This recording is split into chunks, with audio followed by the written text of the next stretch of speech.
Hi, I'm Tom Eschen, and welcome to the award-winning Power in Politics podcast, a conversation about the issues that are impacting you the most with the people that are making the decisions, the advocates that are calling for change, and everyone in between, holding them accountable along the way, too. Today, we sit down with Columbia County Sheriff Jackie Salvatore, who was just elected as the first woman of color as sheriff in New York State history. So we get into that, of course, and her approach to the office in general after she was sworn in January. We also get to some of her philosophies and some of her approaches to different issues when it comes to a sheriff's office. And that includes immigration enforcement, responding to mental health calls, the opioid crisis, and much, much more. As always, you can watch this full conversation on YouTube at CBS 6 Albany or listen as a free Power in Politics podcast. Just search Power in Politics, CBS 6, wherever you get your podcasts. We're here in the office today of Columbia County Sheriff Jackie Salvatore. Thank you so much for having us. We appreciate it.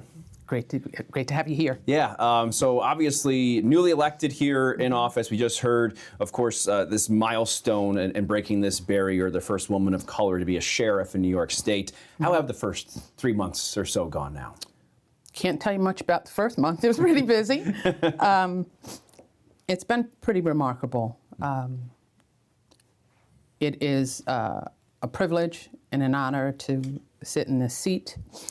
As it was explained to me, the office of sheriff is unique in, it's the only elected head of a police department, and there are very few. And so, taking that into consideration makes it even more, that much more special that I get to do this every day. So it's been pretty good. How did you get here? Really two key moments in my life. And the first was while I was on a wait list to go into the State Police Academy, somebody dropped out, which allowed me a position to go into the State Police Academy. It gave me 24 hours to get myself there. How old were you then? 22, Okay. Almost just right a couple months before my 23rd birthday. And the second, and that, of course, began my police career. And the second was when I came here as the undersheriff, and the then sheriff made a decision to not run for a second term, which gave me this opportunity. So those two positions are very much a factor in why I get to sit here today. I saw a lot of you did in the campaign talking about this dynamic of being a woman in this world and some of the things that have changed since you started. What do you think is the most significant in that? There were very few females in law enforcement then. I know in state police when I came, we didn't have 200 females at that point, and that was in '88. Women in law enforcement bring something very different to the table. Physically, physically, that's not our first response. And I don't think women feel the need to have to prove themselves as much as we did before. We're just more readily accepted than it was previously. What challenges still remain in that aspect? I can't tell you the number of times I've gotten, well, you don't look like a cop. And my response is, well, what does a cop look like? Because when you speak of law enforcement, most people still come up with this image of a male wearing a uniform, and women in law enforcement is not the first thing to come to mind for them. Why in your heart, and obviously this is what the voters also saw in you as to be the top law enforcement official in this county, why do you see yourself as that, as a cop, as you say? It's hard to not when you've done it for so long. Yeah. And it's what I do, not who I am. And I think that's the difference. I had a gentleman years ago say to somebody, if you become what you are when you're no longer that, who are you? And I said, can you repeat that again? Because, if you become what you are when you're no longer that, who are you? Which said to me, you have to draw the distinction between what it is you do and who you are as a person. So you have to have the ability to disengage from this and have a life outside of law enforcement. There is this tendency to have all of your friends be in law enforcement go to all law enforcement functions, everything you do is surrounding that.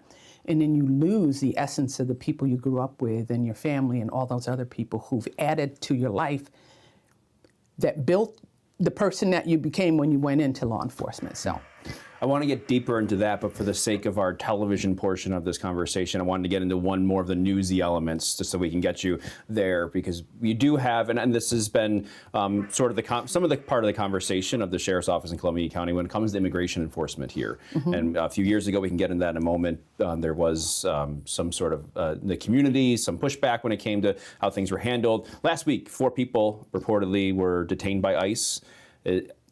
What is your philosophy when it comes to working with enforcement and immigration specifically? I require the presence of a criminal warrant signed by a judge. Every law enforcement agency in this country is short-staffed, and the federal government has a law enforcement agency. So most agencies simply don't have the resources to do the job of the federal government. Most of the people who are committing the crimes, I'm going to suggest all of them, we know where they are. And so I don't know that locating them, especially in this 642 square mile area called Columbia County, is difficult.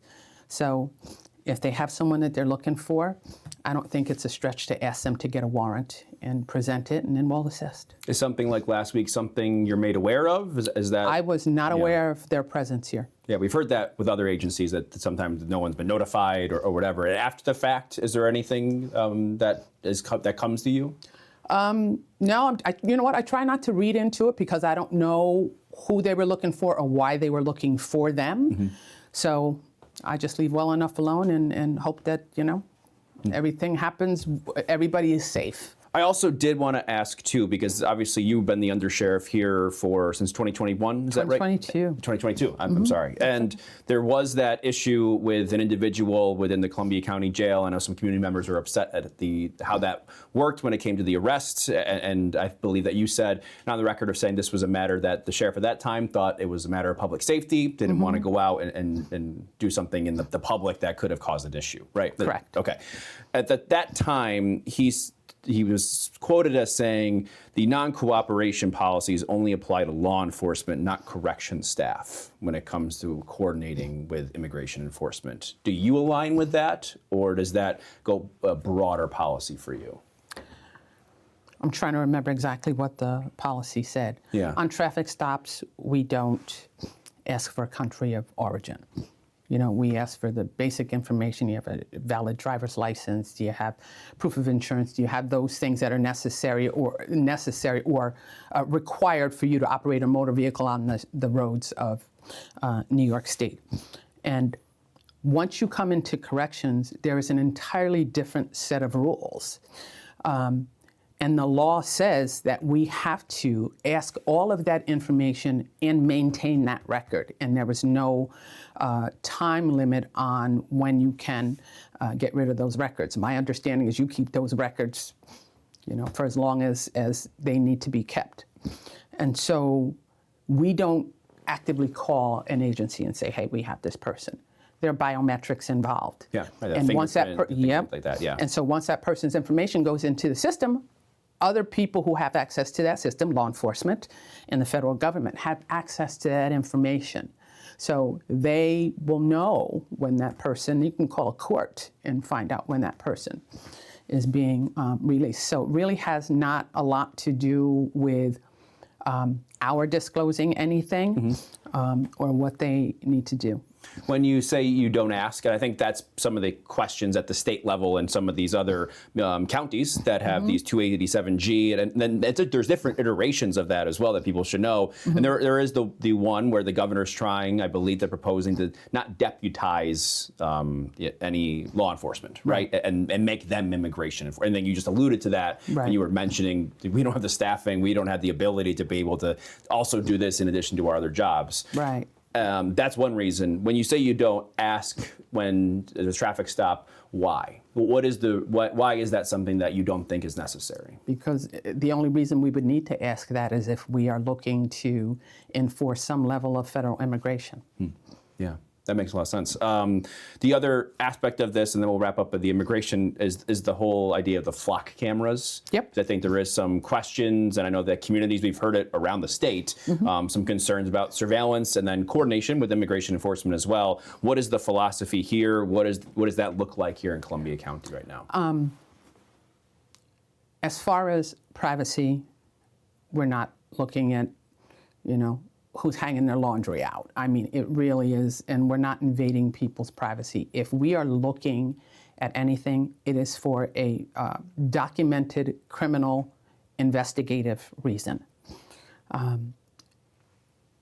And the presence of cameras, particularly the flock cameras, are so that in the case of an armed robbery, we can get a vehicle description and they can say they traveled east. We can look at cameras and see if that car's gone east. It will help us to determine locations. Unfortunately, there have been suicides from the bridge. It will help us to determine the locations of people and possibly assist in saving their lives. We don't look at them for immigration reasons, and we don't call federal authorities for immigration reasons to say this person is here, because we don't know whether or not that person is in the country legally. There's a amount of work that needs to happen, investigative work that needs to happen to make that determination, and that can't be done by just simply looking at a camera. Back now to your department and how you want things to look, and I think I ask these questions because I think those are some of the things in the community that you see and people have questions about. And I think that as we were talking about engaging with them, why is that of value to you, and why is that a big part of what you want to bring to this role? We do work with a bunch of different federal agencies, and I want people to be aware of that, because I'm sure there's a small segment who will look at this and say, see, I told you she's not going to work with the federal government. She's going to pick and choose the laws that she works on. We work with federal authorities every day, specifically with regard to immigration and people's status. We don't have the resources to do that. Sure. Yeah. And it really is that simple for me. We don't have the resources to do that. Since you've taken office, the engagement with the community, what's that been like? Great. Yeah. That's good. Yeah. I've always been actively involved with different community organizations. Really, truly enjoy being out there amongst people doing it. I've done everything from helping to hand out food at a Feed the Belly program in Hudson, to attending an installation dinner for a firehouse in New Lebanon, the high school basketball games, go Hudson, and just a number of things. And I've been to town board meetings. It's, for me, very critical to be present, and especially at a time when you're not looking for votes, right, for an election. Sure. And then that way you get a better understanding of what's important to the people in a certain area, what it is they're looking for from us, how we might better engage and interact with them. What do you have coming up in your community and the calendar? We're already getting notifications for community events in August and September, and we want to be present at all of those. So it really affords us an opportunity to make sure that we know what the residents of this county need, and we can have a conversation about how much of that we might be able to provide. How much do you call back on just being from here, right? Being from Hudson and investing here for a long time when it comes to that? I think that has everything to do with my sitting in this seat today. Yeah. Is being born and raised in this county, being actively involved in this county, because if not for that, people would have no idea who I am.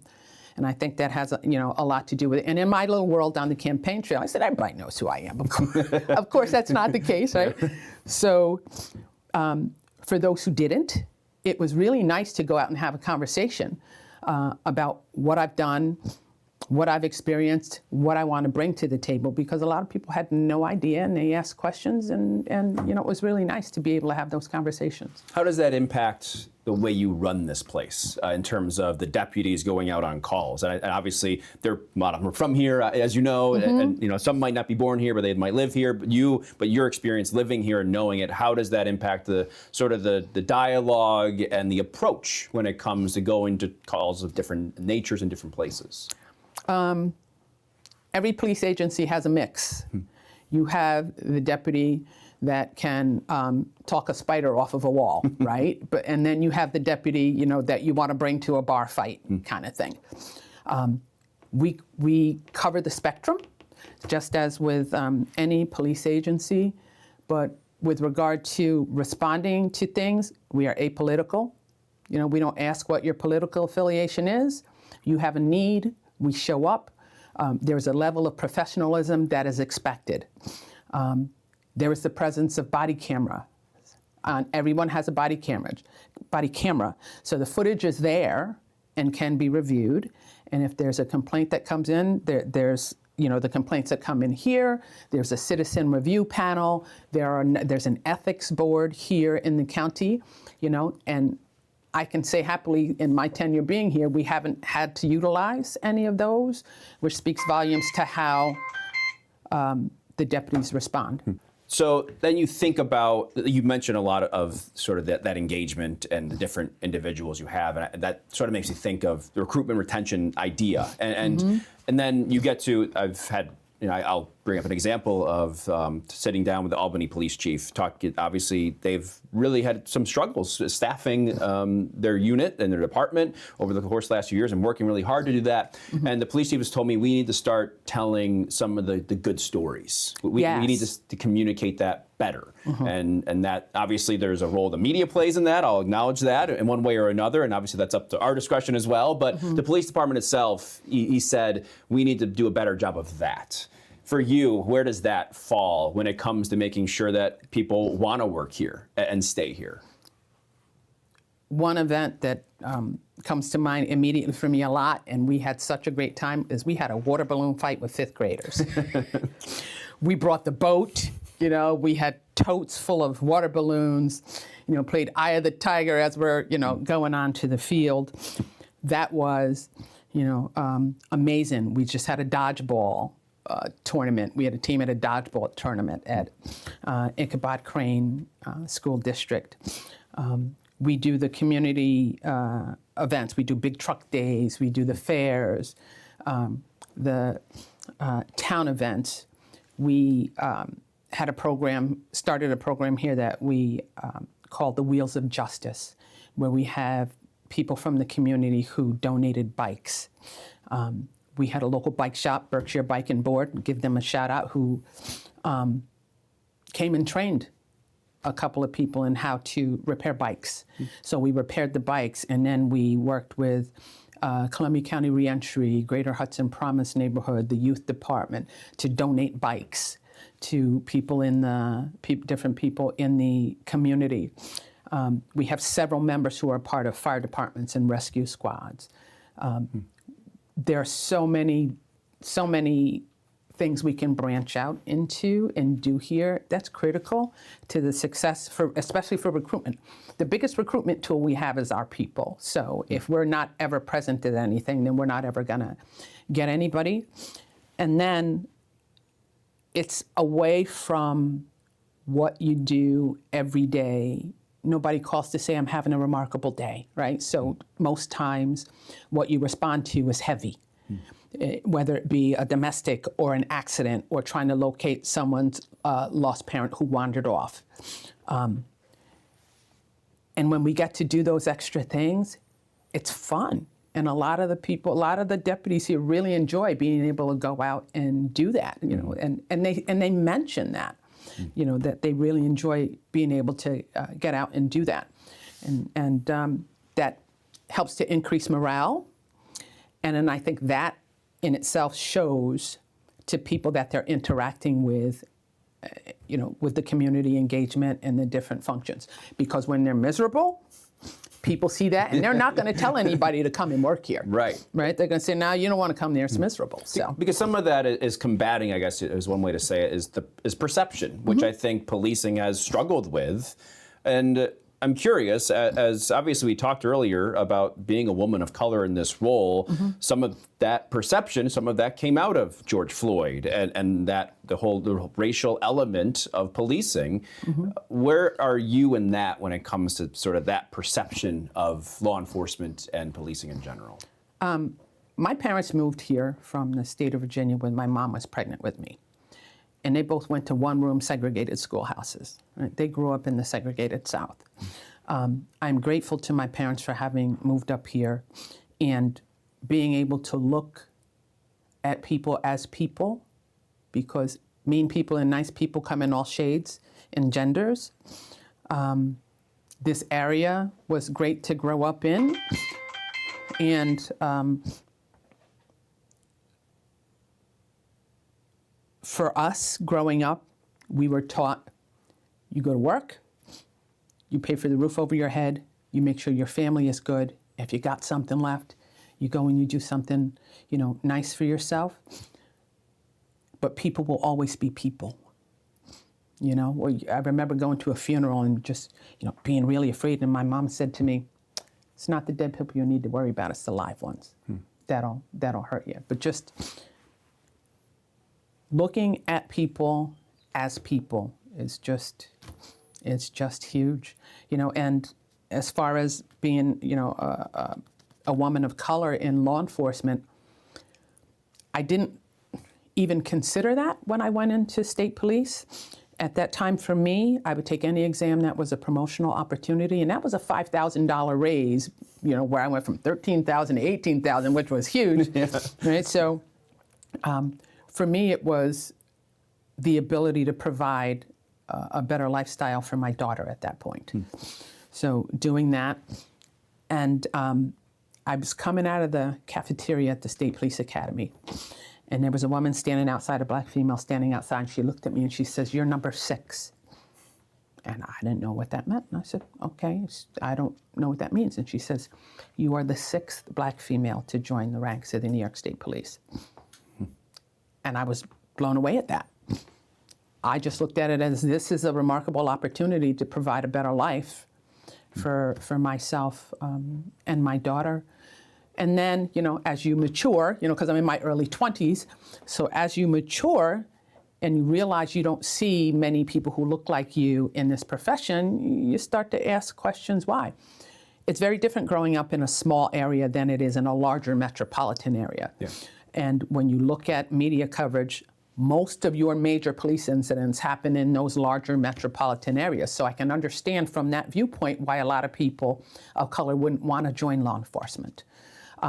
I would hope that in this day and age, especially where in private sector benefits are no longer a thing, right? That might be one motivator for people to look at public service. And then it's public service. In order to truly effectuate some change, you might want to be at the table when they cut the pie. So. And that's why you're here. Yeah. Another part of that, you talked about seeing people as people. That's, I would imagine, a part of a culture of a department too, right? That Absolutely. You're trying to foster. Absolutely. Yeah. Absolutely. And, the absence of complaints of such would suggest that that's already readily accepted here. Oh, okay. Another sort of policy I wanted to ask you about, we talked a lot about going to calls and the approaches to those and who goes to those. And as you might know, Daniel's Law was something that's been passed by the state legislature in elements in terms of having a mental health professional go to a mental health call. What is your perception on that? What is your philosophy and your approach when it comes to a mental health, someone having that crisis, and how you respond and how you engage maybe other entities on that too? So in Columbia County, we have a mobile crisis unit. So we can call and they will show up, and hopefully it's an event that would allow for their presence. at something like this. Life or death events are life or death events, and you always have to be safe. The officer has to be safe, as well as the people that we're dealing with have to be safe. But if the opportunity presents itself, we always call the mobile crisis unit and we'll have them present. So I'm very much on board with providing people with the assistance they need at the time they need it. Do you think an officer should be there? Because I've spoken with those that worked on that task force that are in law enforcement, and they were big proponents to say, yes, we think mental health professionals should be, but also we want our officer alongside them. Yeah. Some of that didn't make it in to the actual legislation actually that was passed. What do you think the officer should be there? Oh, absolutely. Yeah. Absolutely. It's a mental health crisis. So in a mental health crisis, a lot of times rational thought is not there, and people can get hurt. So, a lot of people might not like the presence of law enforcement, thinking that they're going to inflict more harm or, do someone an injustice, but it's a mental health crisis, and sometimes not sometimes, but most times you can't expect a rational response from someone who doesn't currently have the ability to give you one. Yeah. So it's safety. Is there training for that here within the department for your officers? I know some units, counties have that already built in as well for the officers themselves. Yeah. Deputies, I guess I should say here. There is an annual training, and any other training that comes up that's available, I will send as many people as I can to those trainings. Our county mental health department is amazing. We work with them, frequently as well. But we will avail ourselves of any training that's available that we can get our people to. But as we continue to work through some things here, opioids and that, obviously that sort of, really unfortunately in a bad way peaked recently. We've seen the numbers improve a bit. Yep. What are you seeing here in Columbia County, and what is your role in addressing that? So they haven't increased or decreased significantly at all here in Columbia County, which I guess is good. One overdose is too many. Statewide, there is a need for more places for people to go. And then even if the availability is there, you need the ability to be able to pay or have insurance for those places. So when you do identify someone with a need, it's really difficult to get them there. Legislatively, there was a medically assisted treatment program that is mandated in all of the jails in New York State now. So there's a huge number, and I'm going to say well over 90% of people who come into the jail who have some type of a substance use disorder. So that program alone allows us to treat the people who are here. And there's a lot of back and forth between people saying whether or not people belong in jail or whether or not they belong in treatment. But if the availability for treatment is not there and someone is struggling with substance use, we have mandated treatment here. So, it's a tightrope. Do you lock people up, for a small crime, and then there's the cashless bail thing that we have to consider as well. But sometimes people just need to be away from the substance. A lot of times those crimes are committed because of the substance. So that's a larger conversation that I would love to see be revisited. And maybe, in terms of the trying to get to people in the right spot of making sure that happens? Yep, getting people access to services. Yeah. What about Narcan and the harm reduction aspect of things? Yep. Your philosophy there? You can't treat people who aren't alive. The harm reduction numbers have been proven to save more lives than abstinence. And, I know a lot of people who are clean because of abstinence, and I'm so very proud of them. But the numbers, I say men and women will lie, numbers don't. The numbers would suggest that harm reduction works better in keeping people alive. So if, Narcan is there to keep people alive, so be it. Are you open to other types of that type of treatment? Because I know that there was a pilot program that I don't think was done I think I was told by the state it wasn't done legally. Out in Western New York recently, of a different type of naloxone sort of treatment, or would you just be okay with just the Narcan? You think that's working okay? I'm not familiar with that program Anything else? out there. Yeah. Any other? Because I think there was some legislation recently saying the state should expand beyond just using the brand Narcan and look at other opportunities for that. Oh, I'm sure there's some cost involved with that, but anything that helps to keep people alive is really good. I just think we just need more access to services. Yeah, and I did want to wrap up with an event you have coming up, Scams Against Seniors. I figured to give you a chance to get that out there and why that is important. I think that goes back, sort of rounds things out of what you're trying to do and continue to engage with the community and be present there. And here's an event that I think a lot of people might not fully realize or recognize it's happening at a pretty pervasive level. And you hear about it a lot. Oh, it is. Yeah. It is. We just went and spoke to a group of seniors at the southern end of the county a week and a half ago. And there were probably 50 to 60 seniors in the room, which was really awesome. The amount of money that is lost to our seniors is staggering. It is simply staggering and very disappointing. A lot of them live alone. The romance scams are a real thing. We spoke about, the romance scams, and and then I followed that with, if you don't see that that person in person, if they're not there physically, you don't send them any money. Just don't send anyone any money. We spoke about second factor authentication on bank accounts. Making certain that you have someone else who is aware of where your funds are going. The paving scam, spring is coming. The people riding around with the trucks, with the gravel and the blacktop, the extra, that they're having. And, and the need to say, come back with a written estimate and proof of insurance. And they're not going to come back. To see someone lose their life savings really is gut-wrenching. And to know that you can't oftentimes follow a trail to get that back for them. I'm just really hoping that more seniors would be open to having a member of their family or someone that they are close to added to an account, not so that they can look at what it is you have going on, but just to make sure that you're not being scammed, or just pick up the phone and call any police agency. And if you have a concern or a question, and we will absolutely answer the question. We'll come to you if we need to, but just to make sure that they're safe and that they're not being taken advantage of. And that event is in 2 weeks, I think? Yeah, 2 weeks. And you can probably look at our website. We'll have the date on there as well. As you continue to carve out this path in this role, obviously you're, 2.5 months in at this point, after a very busy January, trying to get your feet under you. Oh, yeah. What do you want, as you talked about going to the National Governors Association conference. Sheriff's Association.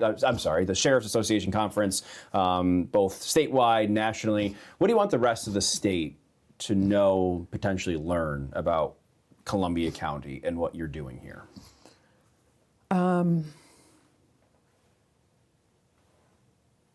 The population in this county grew exponentially during COVID. I think we had one of the larger population increases. Yeah. There is a very, very diverse, very talented, very unique group of people who occupy this county with, a wealth of resources, whether it be money, talent, connections.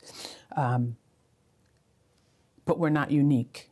We don't exist in a vacuum. The same as every place else. We, especially as adults, find a routine that fits best for us, and we live within that little box, right? And so in order to experience different things, to see different things, and learn different things, even about your neighbors, most people don't even know who their neighbors are anymore. You have to step outside of that. This profession, come join us, gives you the opportunity to do that. We get to interact with people that we never would have otherwise considered interacting with, or even run into, just being at different events and different functions. I am self-professed bored with repetition. I love a different day. This gives me a different day every day. Some days are difficult. Other days are really fun. Some will make you think harder, than you've ever thought before, but they're all rewarding. It's like planting. I love gardening, right? So it's like planting something and watching it grow. Yeah. Sometimes you get to see things from the beginning to the end of things. Some of them, the ending is not so good. Others, you get to see somebody come back from a horrific injury or an accident, or you help somebody to recover their property. There's so many aspects of this job that are rewarding. Truly rewarding. And if it weren't, people would leave in droves. Yeah.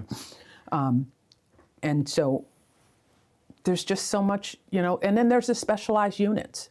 You can become a diver, you can go out on the boat, you can join a ropes team, there's so many other avenues that you can go into, the investigative stuff. Is there a measure or barometer for success for you? No, because success looks differently, right? For everybody, success for me would be having a fully staffed department who's happy to show up every day and we interact well with each other. That translates into how we show up for everybody else. So that.